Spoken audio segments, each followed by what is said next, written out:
classes.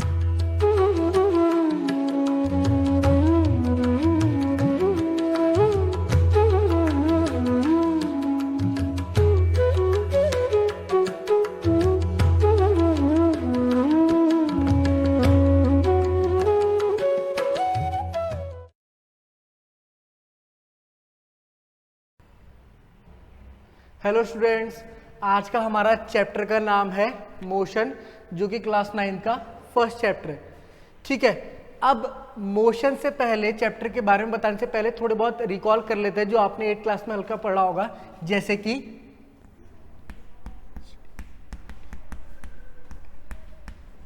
Stationery objects, जिसे हम rest भी कहते हैं, और the second one is moving objects.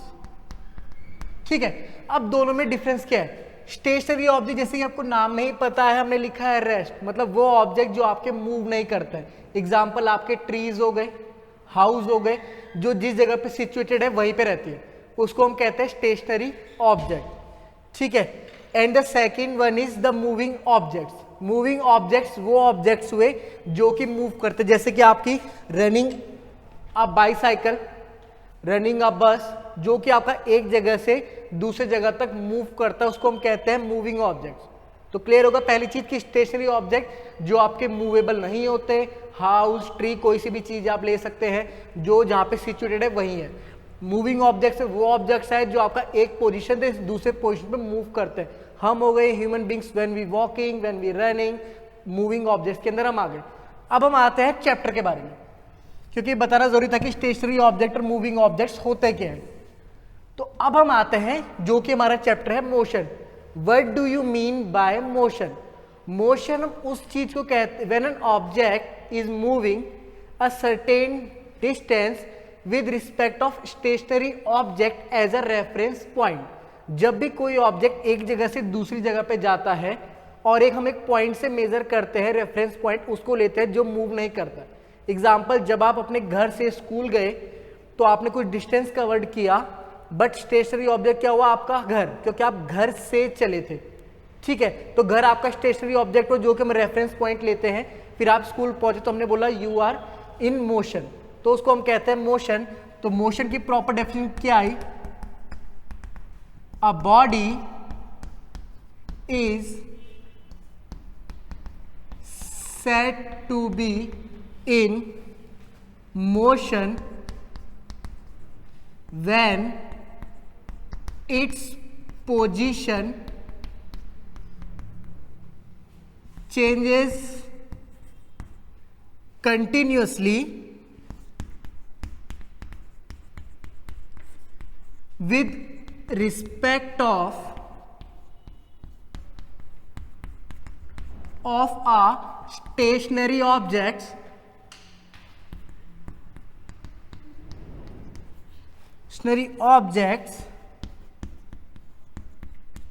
as a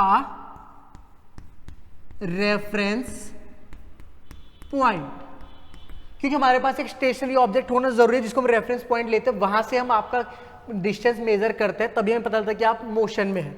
it's means motion, a body said to be in motion when its position changes continuously with respect to a stationary object as reference point। हमने पहले पढ़ा stationery objects आपका क्या होता है? जो movable नहीं होता है। एग्जाम्पल, आप अपने घर से चले तो घर आपका स्टेशनरी ऑब्जेक्ट हो गया। आपने घर से स्कूल का डिस्टेंस कवर किया तो हमने कहा यू आर इन मोशन। क्यों? क्योंकि आपने पोजिशन चेंज करी है आपने, क्योंकि आप घर से स्कूल तक गए थे। ठीक है क्लास, तो ये था आपका मोशन। अब हम आते हैं फिजिकल क्वांटिटीज के बारे में कि फिजिकल क्वांटिटीज किस चीज को हम कहते हैं।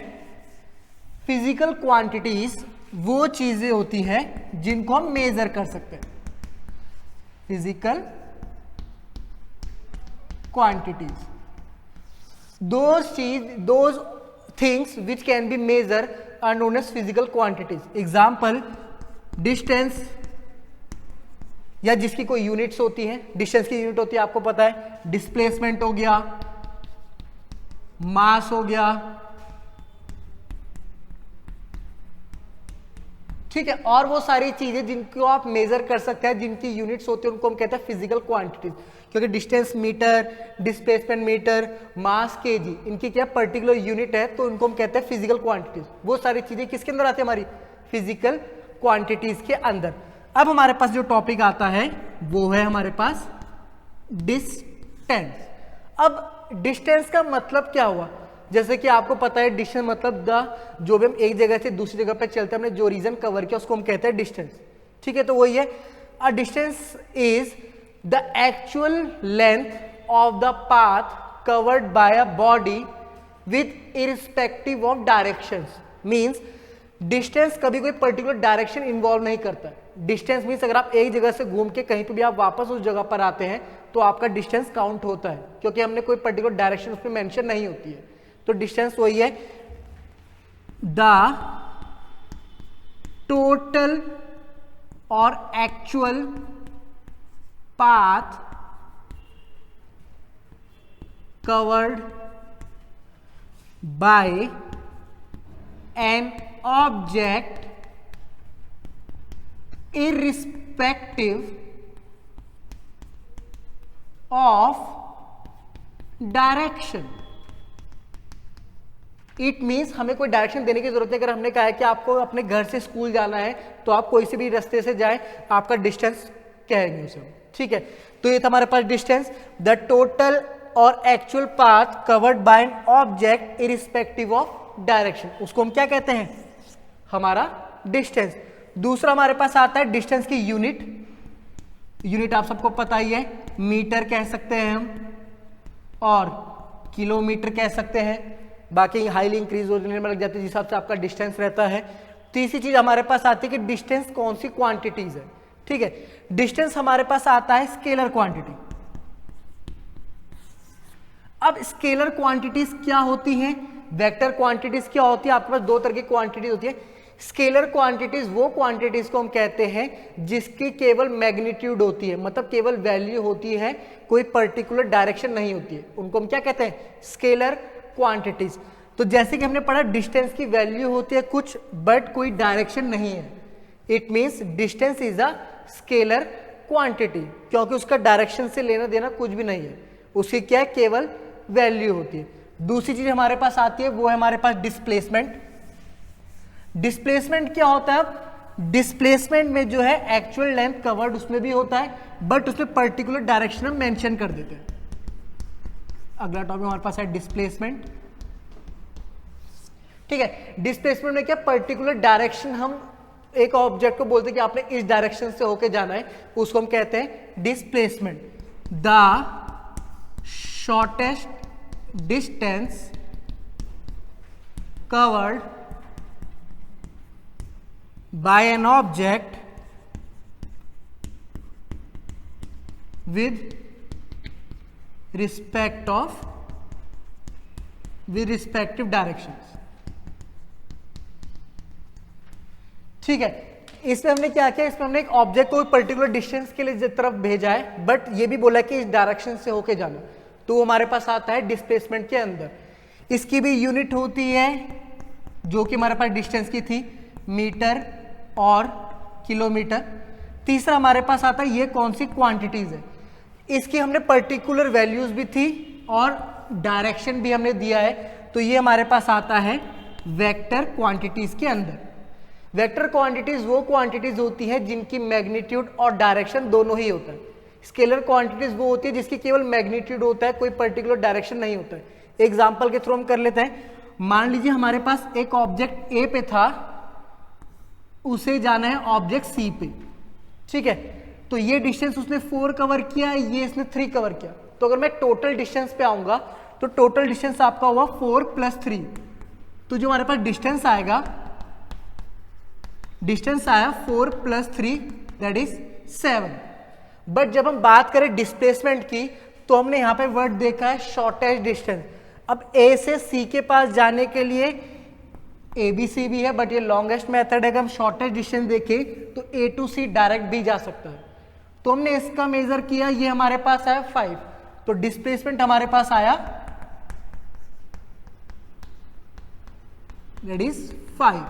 तो डिस्प्लेसमेंट क्या होता है, शॉर्टेस्ट डिस्टेंस जो भी हम कवर करते हैं।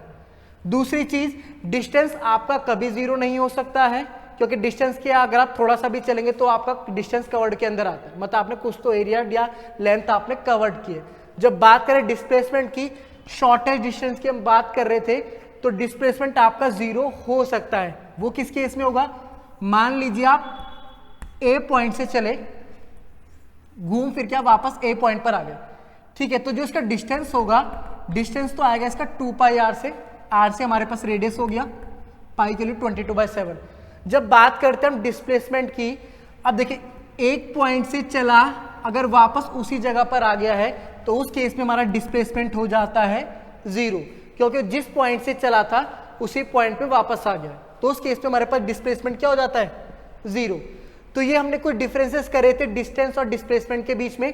डिस्टेंस जो actual length covered by an object, the unit of distance is metre और kilometre, the distance is a scalar quantity and distance cannot be zero, whereas displacement is a vector quantity, displacement is a shortest distance, it's a vector quantity and it can be zero.